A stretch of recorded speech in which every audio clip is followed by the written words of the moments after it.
let's talk about it.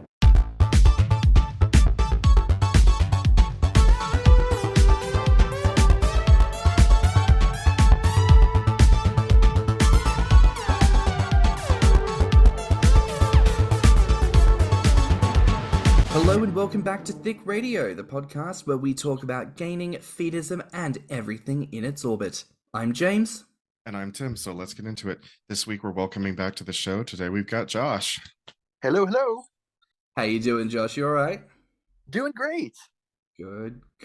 Oh, it is such a pleasure to have you back. We've been desperate to get you back, and in fact, we talked about this some time ago. There's this little film. It's relatively, niche, underground, a bit of an unknown in the community, and it's got a bit of an insignificant anniversary coming up, and we thought, hey, you said you'd seen it once or twice. You were, a 5 out of 10 on the film, shall we say, and we thought you'd be the perfect person to bring on to have a chat with us. So, are you ready to talk about the 50th anniversary of motherfucking Charlotte's Web?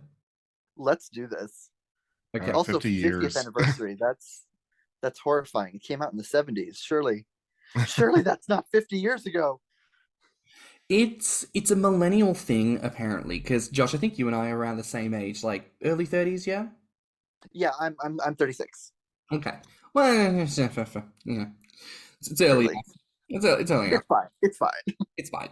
But I would definitely say that, it's a millennial problem where, when you say, oh, the 1980s, something in my brain says, oh, yeah, 20 years ago. Of course. Yeah. So it was 40 years ago, and I'm like, what?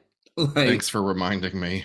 Something in my brain does not, and I don't know if that's a millennial problem. The millennium happened, and then, my ability to, I don't know. It's like everything hinges on the millennium. Everything's goes back from there, X amount of years. So the 60s were 40 years ago.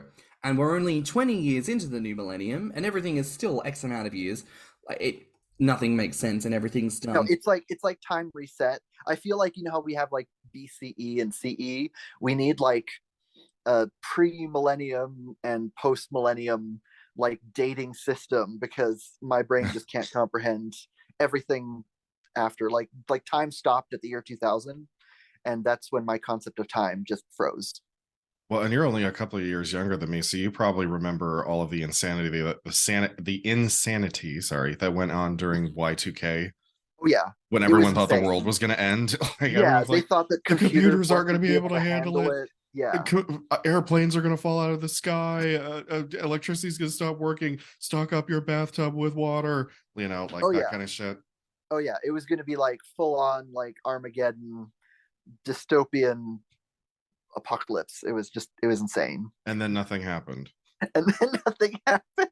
Well, as much as I wasn't, old enough to remember experiencing it, I was only 8 when the millennium occurred. I'm glad to know that humans have never changed. We're threatened with doomsday, and then everyone starts prepping. Oh yeah. But at the very least, in the case of COVID, people actually got to outwork some of that anxiety, So. Oh yeah, we just keep having real doomsdays now, which I kind of want to go back to the fake ones that don't happen. Yeah, if your doomsday doesn't come from the Champagne region, then it's just sparkling bad times. Sparkling bad times, yes. Well, do either of you remember? It was I want to say maybe, definitely less than 10 years ago, there was a preacher here in the U.S. who predicted that the end of days was coming, and he pinpointed this specific date, quote unquote, and then all of the members of his congregation were cashing in their IRAs and selling their houses and shit like that, and giving him the money, and okay, there's so much to be said about a snake oil salesman, but then you have to wonder about the customer base too. Why would you ever think that money would be the thing you would need in the apocalypse? Yeah, people are strange, very, very strange. A strange corner of my family, who's far away now, and I never talk to them, are all into that end times, apocalypse, rapture stuff, and it's fun. Well, but they can enjoy that far away from me. They absolutely can, but you know what I really hope they do for their own sanity? I really hope they've got a VHS player down there and a VHS tape copy of the 1973 version of Charlotte's Web, and I had to, Oh yes. yeah, the topic we're actually here to talk about. Yeah, the topic we're here to talk about, which is Charlotte's Web. And, I think it's fun to talk about these because it's interesting how many, like, quote unquote, iconic movies there are in the community because we all watched this shit when we were kids and we saw something and then went, this makes me feel funny in a good way. And I think I just really want to, run repeat over this specific 10 seconds of video and just have that on a loop for a couple of hours and just just really watch intently about what's happening on screen. So I think what a wonderful film to talk about. But listen, kicking things off because we've all of course seen the film, and dear listener, if you have not seen it yet, this is your obvious cue to pause this, go and watch it, and then come back to us. Okay, great. So now we've all seen the film. Josh, what was your overall impression of the film? Well, okay, so I was watching it at a friend's house the first time. I was visiting someone. Their parents put it on to keep us entertained, kind of thing. I don't know how old I was. I was 8 or 10, whatever. And for the most part, I was like, this is kind of a grim, sad movie. But I was aware of the book and everything, so I kind of knew about that. But then you get to the fair scene, and it was like I couldn't look away. It was like there was something in my brain that was like, something here is important to your very existence, but we're not going to tell you what the answer is. And I was just completely spellbound, but I had no idea why. It took me years before I made any kind of connection. But yeah, it was I good feel like time. that's a pretty common narrative with us, because we had a whole episode devoted to cartoons that happened in the 80s and 90s that like led to different inspirations in kink, and I certainly remember my references.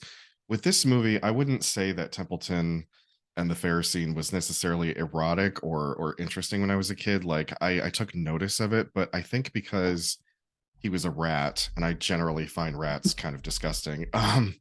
It certainly didn't leave the kind of impression on me that it's left on other people in the community. I can see that. I think a part of it is, um, there's in so many cartoons, there's if there's a weight gain scene or something, it's always played for like humiliation, or like it's like they're embarrassed because it happens. But in this one, it was the fact that he enjoyed it and was proud of it Mm. and wasn't embarrassed by it, that I think that's kind of one of the things that really spoke to me. Because like there's some cartoons out there where someone gets like strapped into a table and like fed tons of donuts against their will, kind of thing, and that Mhm. is really important to a lot of other people, but that kind of stuff never really connected with me. But with this one, it was like he wanted this and he enjoyed it and he didn't care what people thought. Yeah. And that's the thing I think that I really liked about it. So Templeton's kind of like a well, I mean, inspiration obviously, but what word was I going to go with? Like a gainer, because he goes to the fair and he manifests his gainer dreams, obviously. So Exactly. I don't know what word to attach to that, but you know Like what an I'm trying to say. avatar almost. Almost, yeah. Almost like an Yeah, avatar. yeah. Like it isn't like an accidental thing. He doesn't like accidentally eat a potion that makes him huge. He specifically says, I want to go to the fair because there's going to be amazing food. And he enjoys himself and gets huge. And he's just completely happy. And in the scene afterwards, where he kind of staggers back afterwards, it's played as if he's coming back from a bender, like he's acting drunk. Mm. Um, and so it's this kind of idea that like this is something that like was so amazing that he just like is going to take some time to recover because he had so much fun. Hmm. It's interesting that you mentioned that, and I think it's worth pointing out here that sometimes in the gainer community, it feels like we operate under this assumption of monolithicness, this idea Mm-hmm. that we're all somehow into the same thing. We all want to be called piggy, we're all into white ex jocks, and we're all into people being force fed against their will. But that's not the case. Everything's got its place, and Templeton is no different. Templeton really represents the joy in gaining. And that's something that when you think about the quote unquote icons and reference points, very few of them come from a place of like fat positivity. Mhm. Yeah. Most of them come from fat neutrality. Like they're fat and maybe they have some stereotypes, but for the most part, they just exist. Some of them come from fat negativity, and that's a bit, where a lot of that shame king comes from.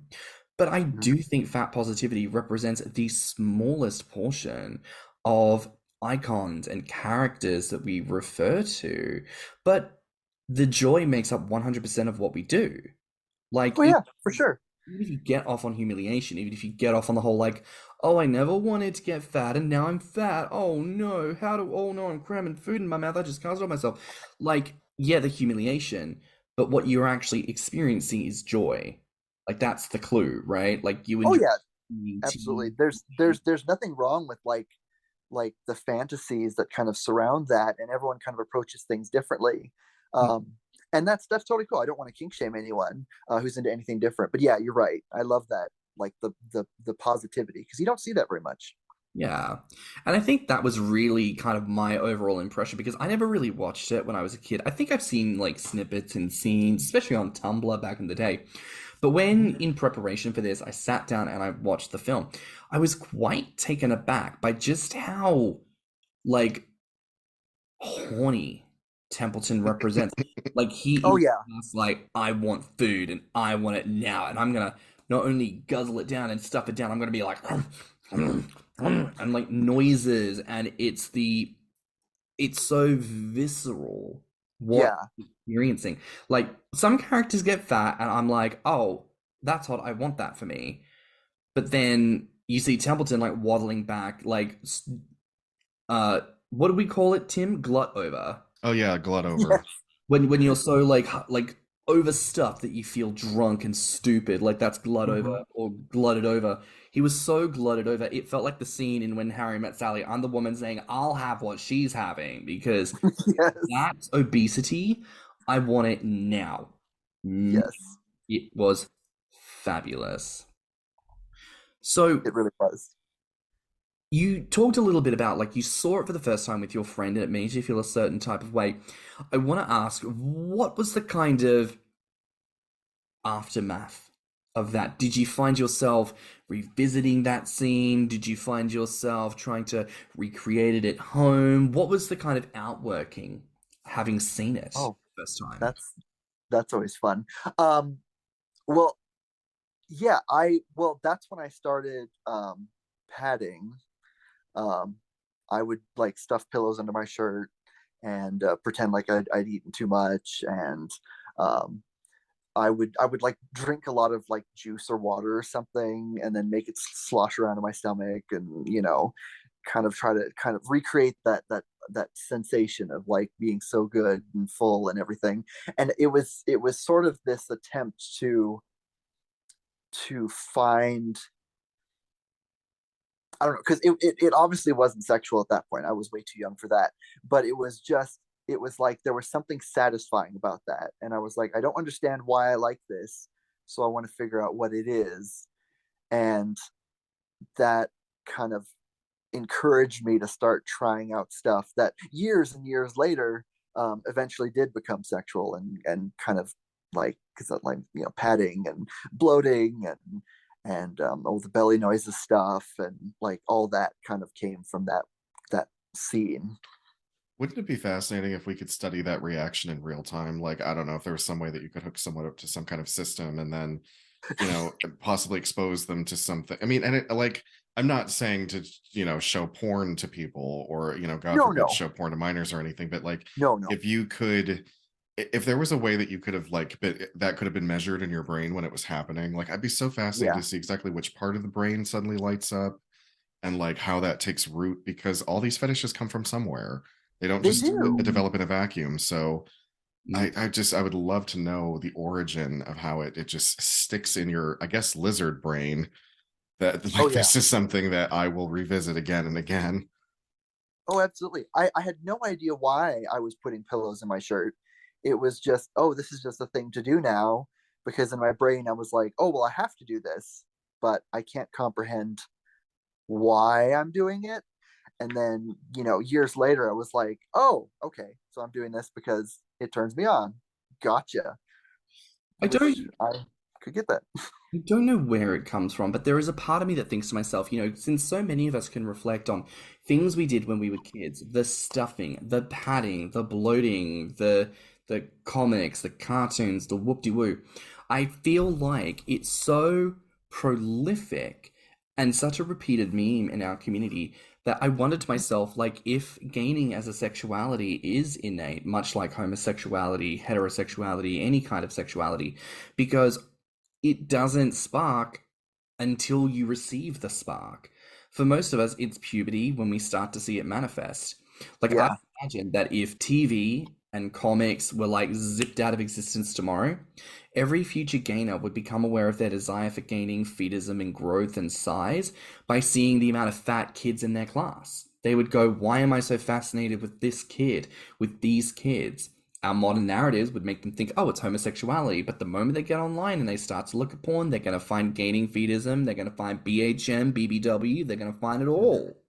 And questions will be answered. And I don't know, I just feel like a character like Templeton really represents something like almost in a weird way, like a promise to watchers. It's a little bit like, I'm here as a fun character for everyone who watches. But for those of you in the know, I'm going to be someone very special to you one day. And I think that's kind of cool, like signposting almost. I don't know. I have to No, assume I that the like that. same thing happens for heterosexual people. I just have never asked those questions to heterosexual people. Well, the heterosexuality is so dominant, they don't need to be asked because it's just presumed. They are presented with so many men and women of sexual viability, which is, to be clear, always white, fully able-bodied, slender, masculine, where appropriate, feminine, where appropriate. Like, Yeah. it doesn't really matter. They just discovered one day, oh, well, I was watching TV and suddenly I thought differently about these characters, and that's normal for them because heterosexuality is normal. Whereas, and no shade to Templeton not being human, but some of us are like looking at cartoon rats and learning sexuality from that because gaining representation is so minimal and so not presented that we are just finding it wherever we can. It Or in really my is. case, it was an anthropomorphic cat because Garfield, like the old Garfield cartoon, was one of the first things that triggered me. Yep. No, I love that. Well, even for straight people, I feel like they don't get, like, there's not that same kind of dialogue. Like, I feel like the gay community is really, we talk a lot about kind of, what are your fetishes and kinks and where did they come from. But if you look at something like Sex in the City, which hasn't really aged very well, but It aged like milk. it's awful. But that whole show, even though it claims to be so progressive and forward thinking and open about sex, it has a really bizarre view of kink. Whereas if any character is in a kink or engaged in anything like that, that's not just white vanilla, boring stuff, everyone looks at them like they're bizarre and like it's this like crazy conversation they have to have. It's like, why are you in this weird thing? And like, one episode, Carrie discovers that the guy she's with is into water sports, and it's just like I this remember that ultimate deal episode. breaker. Yeah, she's horrified, and it's like, oh my god. And so she destroys his political campaign, and breaks up with him just because it's just so gross. And like, meanwhile, everyone That's over here is like, because yeah, but that's a normal thing. that's because Carrie is the worst. She's awful. Yes, Yeah, that's we're gonna also a part segue of for it. just a second, and I promise I'll make it short. Carrie is the worst possible character on that show. She's It's the so worst awful. friend. She's the worst girlfriend. She's the worst everything. Like Carrie Yeah, Bradshaw is not a character that anybody should be looking up to. And this is PSA over. the Sarah Jessica Parker character, right? Yes. You've not Yeah. seen. yeah. Well, I think we oftentimes promote really negative ideals when it comes to things. I mean, just look at the concept of cheating. A man cheated on you, and we see it as appropriate to have someone go absolutely ballistic in response. Now, this is not me to minimize the Mhm. emotional things that cheating can do to someone. I don't take that away at all. But we normalize the idea that your man cheated on you, so what you're going to do is you're going to break his car windows and slash his tires. You're going to shit in his food and slash his throat and murder his family and ruin his life. And I'm just out there like, look, I know it hurt, but like, can't you just take a Percocet? Like, can we not just, can we not do Bikram hot yoga? Can we not go for a walk and get some ice cream and talk? Like, not minimizing the emotional effect. But we are very quick, especially in the heterosexual world, to like escalate when we don't like something, especially when it comes to sex. So it Yeah. doesn't really surprise me that characters like that have been written because that's how the world sees it. Like we demonize that which we do not like and do not understand, which of course brings us right back to gaining, right back to why Mhm. we do this podcast, right back to all of these conversations and why we need to have them because I ain't doing this shit no more. I ain't holding your hand and walking you through this shit. Like, have a donut or don't. I truly couldn't give a fuck. Yeah. But, Hmm. anyways, Yeah. all Yeah. of Good that times. said, I know we talk about Templeton a lot, and I do think he is the gaining star of the film, especially with that scene. But I would argue Wilbur is as well, because in my mind, and hear me out on this, I would argue that Wilbur is the pig, for anyone who hasn't listened or watched, which, again, stop, go watch the film. Anyways, Wilbur the pig, I think he represents like the casual gainer, the kind of person who just grows from simple abundance of food available to them. Like the typical non-gainer guy in a couple who's like, well, my wife just makes the food and I just eat it, and mum always told me to clean my plate, so, the food's good, the belly is proof of that. Like, that is Wilbur. I think the guy who's just like, I don't see a problem with eating all this. I think Templeton the rat represents the gluttonous gainer, because we've kind of got that idea of like grazer versus glutton. Both are valid, but Templeton, with the gluttony and everything, throwing yourself onto the resources all around you, rah rah. I would want to ask, in that comparison, Wilbur and Templeton, who do you align with more and why? That's a good question. I feel like Wilbur speaks to people who maybe don't choose to gain, but it just kind of happens and they're just kind of comfortable with it because it's never really addressed at all and anything like that. But I think I'm definitely the Templeton type. It's the intention behind it, the enjoyment of it, kind of the sensual focus of it. It's and also the confidence that comes with that. He comes back from the fair and everyone's making fun of him, and in any other story you would expect that character to like shape up and like become a good person and lose all the weight kind of thing, but he doesn't. um and in the book as well, he just kind of keeps getting fatter, and kind of as a reward for helping out Wilbur, he's sort of allowed to get as fat as he wants, and that's kind of his reward, and that's a positive thing. Um, and so I definitely align more with Templeton, very much yeah the hedonistic focus. I would love to identify with Templeton, unfortunately, because I'm not one of those gluttonous eaters that I wish I could be. And I'm not necessarily like an unintentional gainer like Wilbur. I'm probably that smart ass goose. The The goose one is that awesome though. the one that Agnes Moorehead voiced. Yes, the goose is awesome though. I I, get that. I'm definitely a Wilbur. I'm definitely a Wilbur. I think what I find the most endearing and loving about gaining is the kind of softness and indulgence aspect of it. It's like I love the scene of, someone just gently plying me with more food, and those gentle rubs, the encouragement that says you're being a good pig for eating all that food, so I'm going to reward you with more food. And you don't have to do anything. Aw. You have to sit there and eat and get like patted and rubbed bellies and tickled, and it's all niceness. But that's That's also so wholesome. I love that. but that's also how I like to gain. Sometimes I think, And this is no critique of fast gainers or gluttons, but sometimes we lift that up on such a pedestal that we forget that other hoes are here. And like, I don't necessarily have an instinctive appetite. I don't necessarily have an instinctive capacity. Some guys just gain real easy, and I think that's great. Some of us over here, we got to work at it, and I think it's all valid. So for me, I am the Wilbur. But No, see, I love that. I've got like I have the capacity, but I don't necessarily gain a lot because I try to eat a little more healthy. So it's like the desire's there, but I'm not going to be gaining 100 pounds in a year anytime soon. makes sense.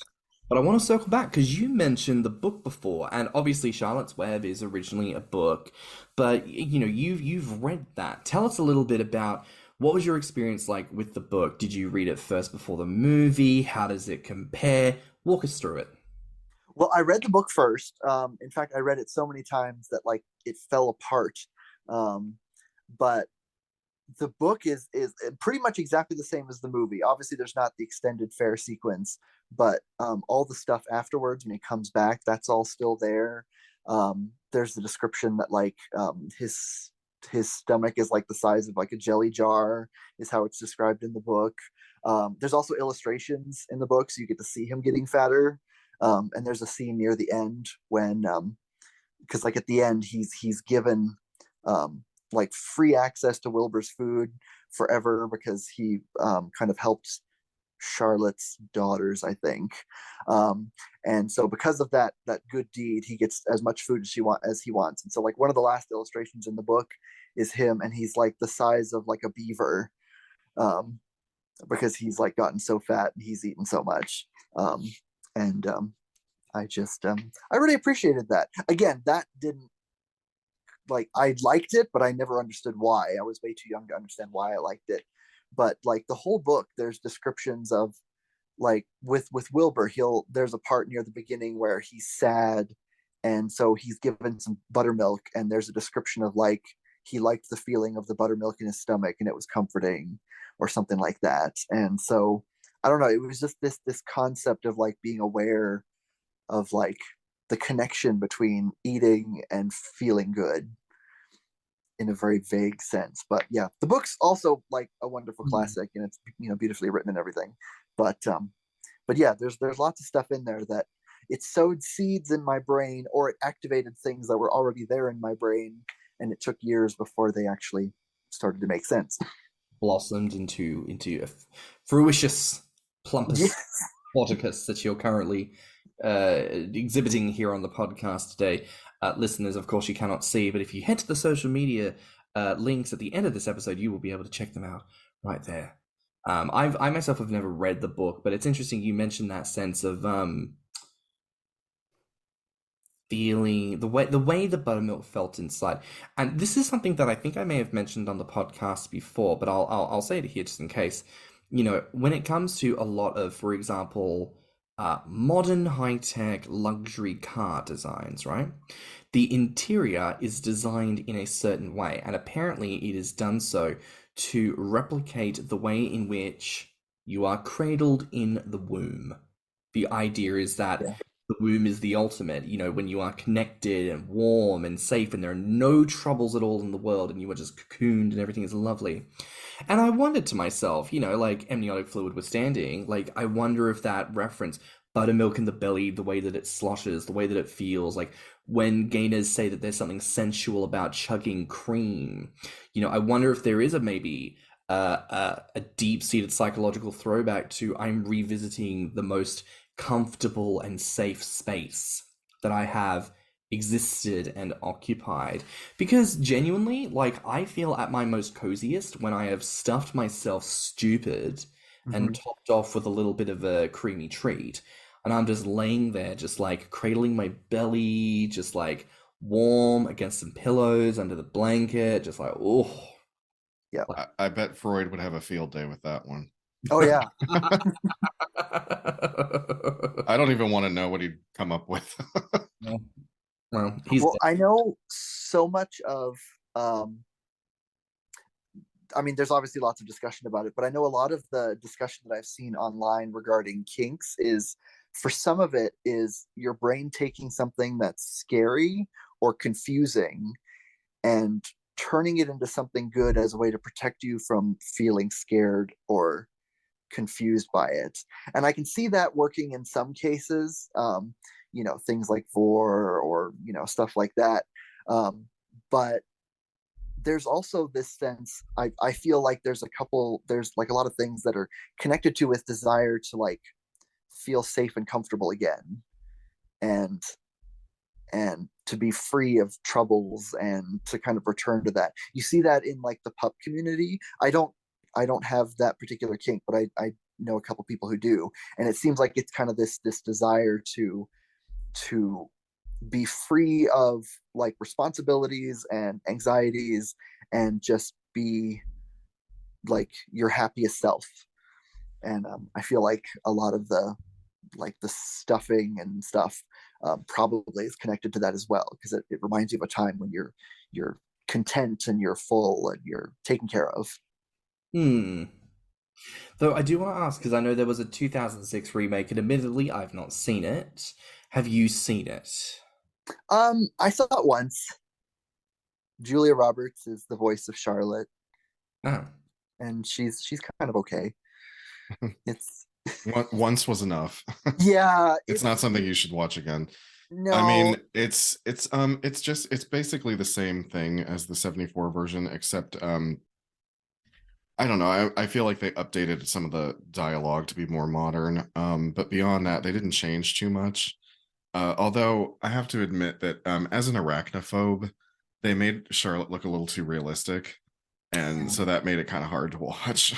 yeah, Yeah, she's so cute in the animated one. Like she's like Because fuzzy. she doesn't look like a spider in the animated one. She No, looks like no, she a has this like happy face. she's like a puff ball with legs. Yeah, exactly.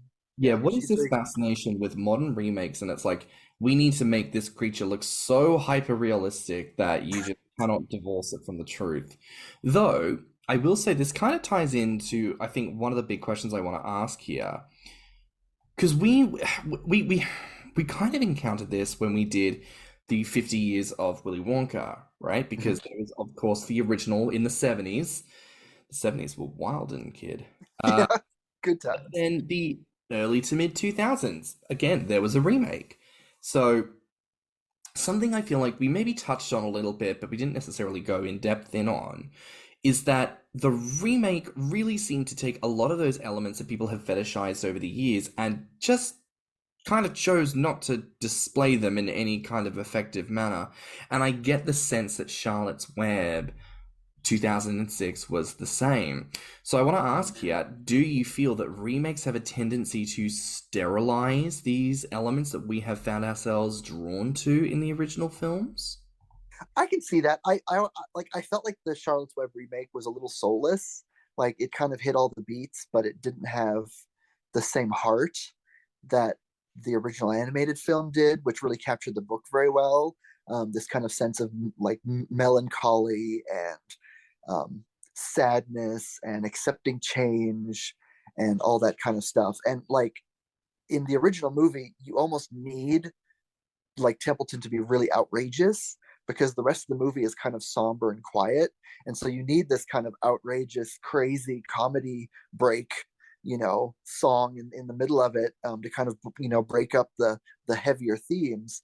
And I feel like in the remake, they just kind of made everything a little less, a little less negative or a little less quote unquote scary or difficult. And so it didn't really work.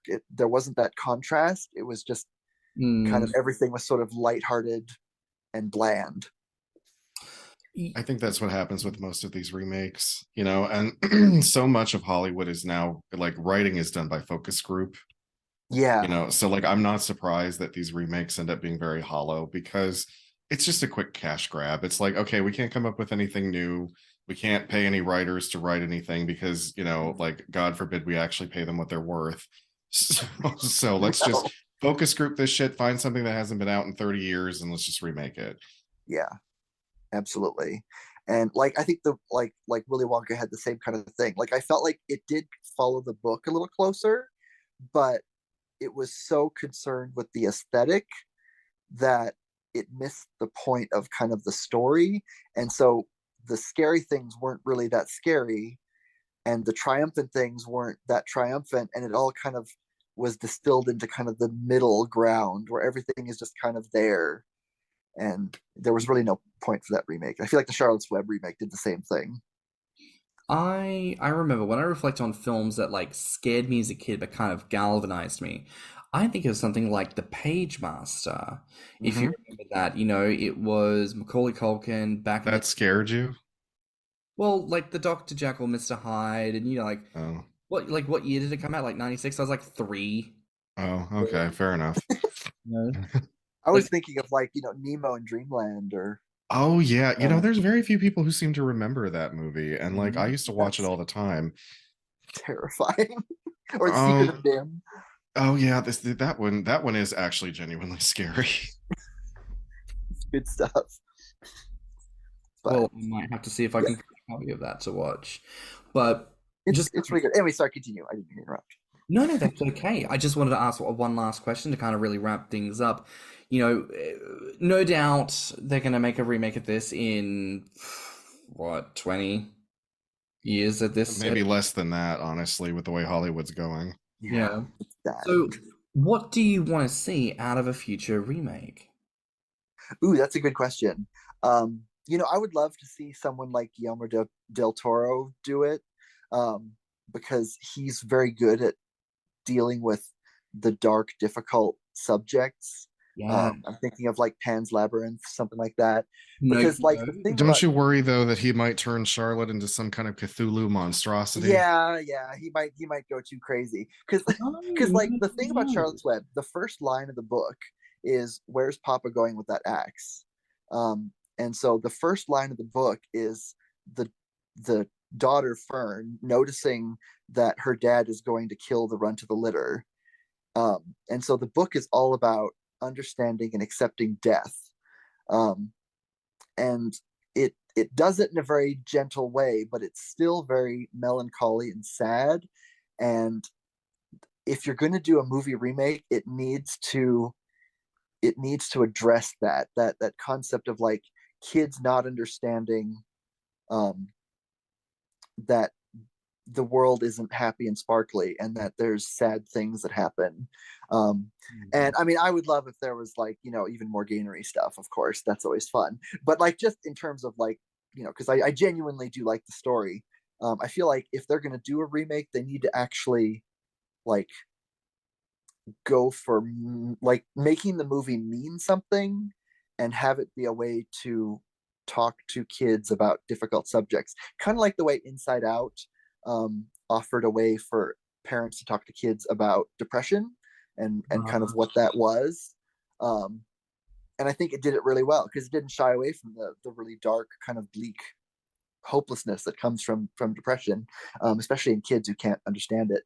But I think if they're going to do a remake, they need to understand what the purpose of the story is, um, and I don't see that happening. Unfortunately, I feel like it would just be either really stylized but hollow, or it would be bland and it wouldn't do anything. Yeah, I So agree. I don't that's I don't think that, I think honestly, if they made another remake of it, at some point, somebody is going to come forward and say, "Well, we can't have Templeton eat a bunch of food and gain a lot of weight because that's a bad example for the oh children." yeah, we don't want to promote obesity. Yeah, I mean, we're not even allowed to have a fat Santa anymore, so I wouldn't be surprised if that was completely taken Ugh, out. that makes me sad. Yeah. Or it turns it into like a punishment or something. Though, just to interject here, I do think Guillermo del Toro will do a great job of it. Because has anyone seen his Pinocchio movie yet? Not I yet. haven't yet, but I really want to. I obsess over this film. It is so beautifully done and so macabre. Like in my opinion, and I will put this out there, Tim Burton talks the talk, Guillermo del Toro walks the walk. Oh yeah.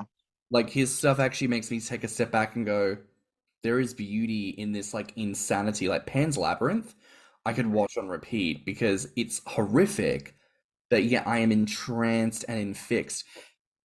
And I feel like with something like Pinocchio, it takes certain notions and it reframes them. And so you kind of take a step back and go, ah, there's actually a little more to this subject matter here, and you get more out of every character, not just Pinocchio and not just Jiminy Cricket. And I feel the same could be done with something like Charlotte's Web. You could really get something out of every character. Mm-hmm. Oh, definitely. Yeah, I feel like the gainery aspects of the 1970 film is kind of a like not an accident, but like a flash in the pan thing that probably won't happen again.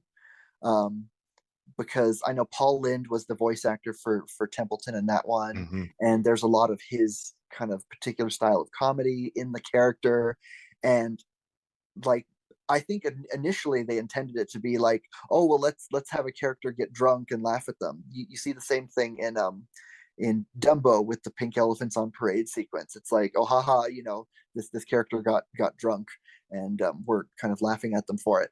But it was kind of one of the things that was accidentally sexual, and I don't see them ever intentionally doing anything like that again. Which is probably for the best, I guess. But not unless a really sneaky writer manages to somehow get the innuendo past a producer. Yeah, I could see that. I don't trust the studios to not sanitize it too much, though, sadly. Well, look, one last question here for you, Josh. Do you feel like there are any aspects of Templeton, Wilbur, or Charlotte's Web that we haven't really touched on today? Not really. My favorite thing about the character is that in the end, he's allowed to still be fat, and it's not ever seen as a bad thing, which I think is so great. And it shows that he's still kind of seen as a hero because he's the one who kind of saves Charlotte's egg sac, I think. And so it's like we need more positivity like that, and it's difficult to show. Either they're going to have stuff that's like, oh well, this character's fat but they're doing good things despite being fat, or it's going to be kind of like patronizing.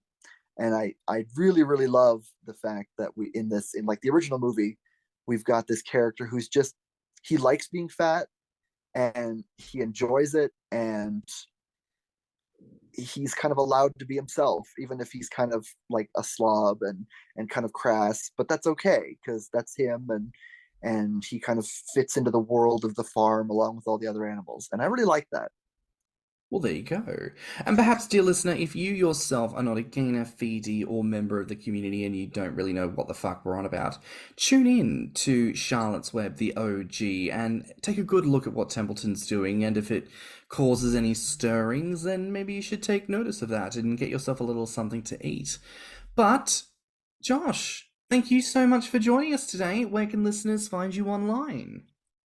So mostly I'm on Instagram. I'm comfygut.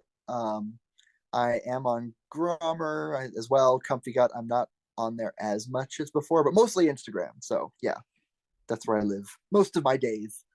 Alrighty. Well, that's a wrap for now here on Thicc Radio. Please remember to like and subscribe, rate us 5 stars, and leave us a good review. We don't have nearly enough reviews, people. Please write them, submit them, love on us. We deserve it. Now, if you liked this special episode, the podcast, or just us in general, share it with your friends and encourage them to tune in. You can find me on Instagram and BeefyFrat at stannnum. And you can find me on Instagram, Twitter, YouTube, TikTok, and BeefyFrat at ThiccyMouse. You can also look us up on TikTok at Thicc Radio or at our website at www.podpage.com/Thicc Radio. If you want to submit a voice note, you can reach us at anchor.fm/Thicc Radio/message. And if you have any questions or ideas for episodes, you can reach us at thiccradio@gmail.com. So until next time, bye, Fats. Bye, Fats. Bye, Fats. Let's talk about it.